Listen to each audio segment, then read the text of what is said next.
This is Audible. Blackstone Audio presents The Perfect Game by Jay Sterling.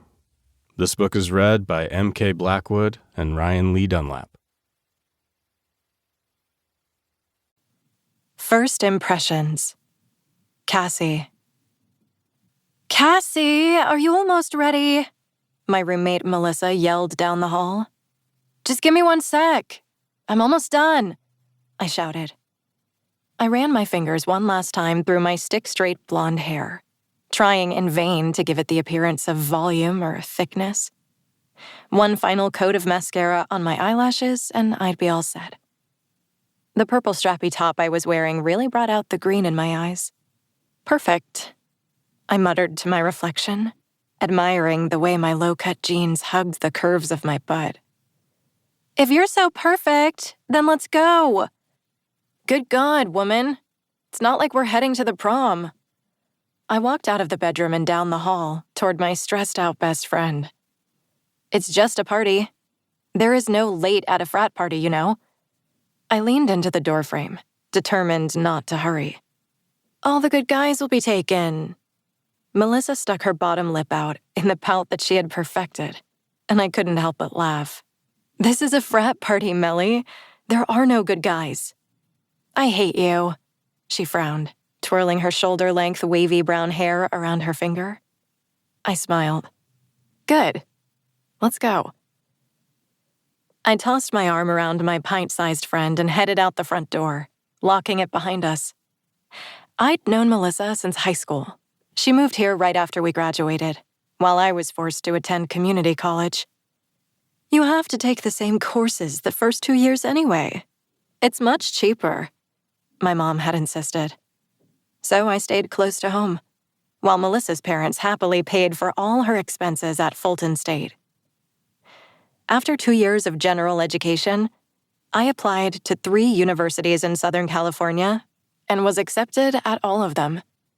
I knew immediately which one I wanted to transfer to. Not only was my best friend at Fulton, but it also had one of the best photo communications programs in the state, with an award-winning student magazine and newspaper. And since my major was photography, the choice was easy. Melissa's parents insisted on getting an apartment for us to share and refused to let my parents pay for any of it. We weren't poor, but we didn't have an overabundance of cash the way Melly's parents did. They told my folks that college tuition was expensive enough without all the extras, and then they paid our rent a year in advance, including summer. I remember my dad promising to pay them back during one of the many pre-moving discussions, and my eyes met Melissa's with an all-knowing glance that the repayment would never really come to fruition. Her parents had always been overly generous when it came to me. But then again, they were privy to the many times my dad had promised me something and then not delivered. On more than one occasion, Melissa's mom was the shoulder I cried on, and whose ears I vented my disappointment and frustrations to. I intended to start paying them back as soon as I graduated and opened my own photography business. The night air was warm on my exposed skin as we walked the 5 blocks toward the fraternity house. That top looks fierce on you, Melissa complimented me with a slight smile. It's cute, right? I smiled, looking down at the form-fitting top hugging my curves and accentuating my tiny waist. You look as hot as ever, I winked before slapping her black skirt-covered ass. Melissa was truly beautiful.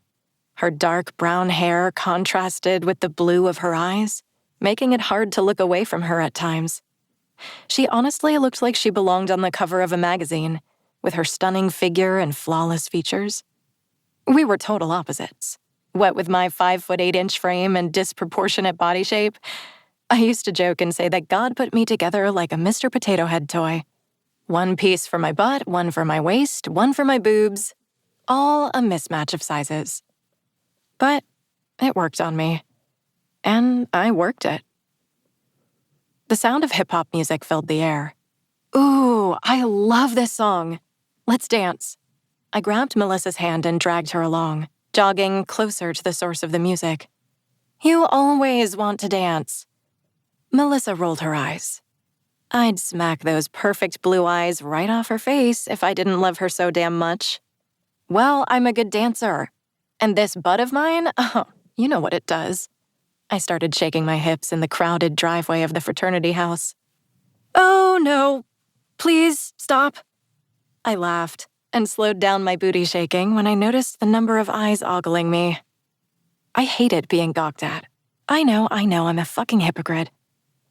I scanned the crowd before suddenly stopping on the most delicious pair of chocolate brown eyes watching me.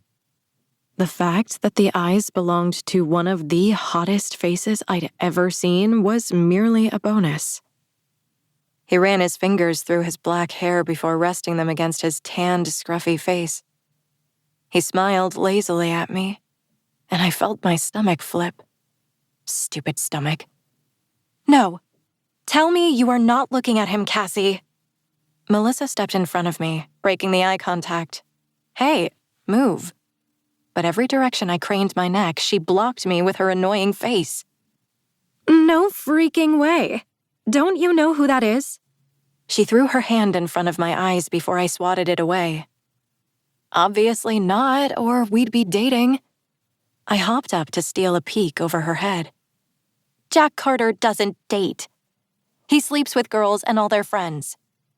Melissa's mouth curled with disgust.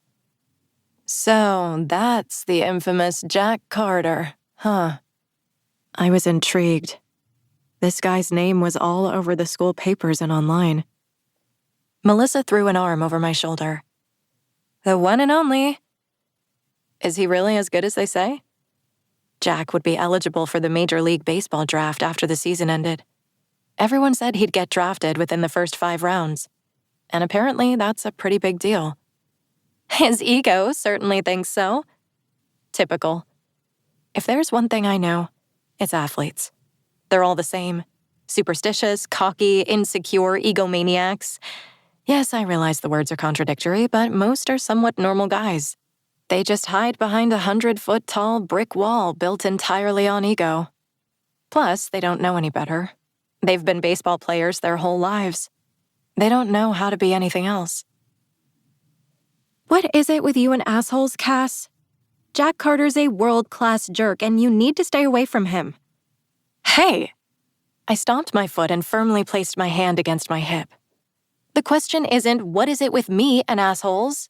It's more like, what is it with most guys being assholes? Valid point. But still, you already know up front this guy's a player, so why bother? You'll only end up hurt. Not if I hurt him first. I mumbled under my breath. Trust me, you won't. Jack Carter doesn't get hurt by girls. Promise me you'll stay away from him. Melissa pinned me with a glare to let me know she was serious. I promise I'll stay away from him. I batted my eyelashes, my tone of voice insincere. Ugh! Don't say I didn't warn you. Melissa pushed her way through the crowd, and I watched as Jack stopped her before she passed him. He reached an arm out for her and she moved it away, her foot tapping against the ground the way she always did when she was irritated. He turned to eye me, and she matched his gaze before gesturing wildly and shaking her head no. A wide smile crossed his face as Melissa threw her arms up in the air before storming inside the front door. Jack sauntered over to where I stood. His black cargo shorts and tight-fitting gray baseball t-shirt did a number on his body. The definition of his arm muscles rippled against the fabric, accentuating his well-defined shoulders on his 6-foot frame as his arms swayed. He tilted his head and narrowed his eyes at me, like I was some tiny, helpless creature who didn't have a clue it was about to get eaten alive by the most beautiful, albeit dangerous, creature in the jungle. I almost felt violated. Dirty. Like I needed a shower to scrub that look off my body. It wasn't until he got close enough that I could read the writing on his shirt. It said, "No glove, no love," with a picture of a catcher's mitt in the middle. What a pig. Yes, with a capital P. 2 can play this game. Defenses up. So, you're Melissa's roommate? The words came out smooth like butter, his voice deep and sexy. You're a genius, I said, going for my most uninterested tone. Hey now, don't be mean. I just wanted to meet you. He looked me in the eyes with a focused, unbreakable stare. You have beautiful eyes. Nice shirt. I gave him a disgusted once-over, trying to cover the fact that I wanted to laugh. It was clever, but I'd be damned if I would admit that to a guy like him. He looked down and smirked. Ah, you like that? I think it's a pretty responsible message I'm sending out, don't you? I said nothing, questioning whether anything that came out of this guy's mouth was genuine or not.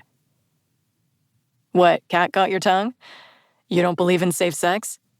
Was this guy for real? What do you want? My lips pursed together, making my tone harsher than I had intended. I told you. I wanted to meet you. I'm Jack Carter. He reached out his hand and I looked at it, my arms firmly crossed against my stomach. I know who you are. I pretended not to care. He was beautiful, and he was charming, and a man-whoring pig. God, what is wrong with me? So, you've heard of me, huh, kitten? My lips suddenly felt like they